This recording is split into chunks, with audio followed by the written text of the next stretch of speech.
बुद्ध का जन्म लुम्बिनी, नेपाल में राजकुमार सिद्धार्थ गौतम के रूप में हुआ था। बचपन से ही वे जीवन के रहस्यों और दुखों के बारे में चिंतित थे। 29 वर्ष की आयु में उन्होंने राजसी जीवन त्याग दिया और ज्ञान की खोज में निकल पड़े। कई वर्षों तक उन्होंने विभिन्न शिक्षकों से शिक्षा ग्रहण की और कठोर तपस्या की। वे जंगलों में भटकते रहे, भोजन और आराम त्याग दिया और ध्यान में लीन रहे, लेकिन उन्हें सच्चा ज्ञान नहीं मिला।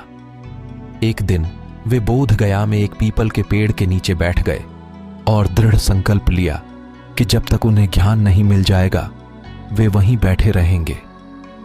कई दिन और रात बीत गई। एक रात जब वे ध्यान में लीन थे तो उन्हें प्रलोभनों और शंकाओं का सामना करना पड़ा, लेकिन वे दृढ़ रहे। आखिरकार 19वें दिन उन्हें ज्ञान प्राप्त हुआ।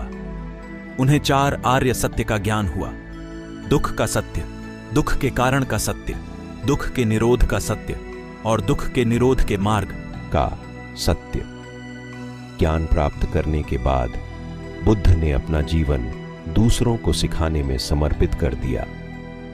उन्होंने मध्य मार्ग का उपदेश दिया जो अतिवाद से बचता है।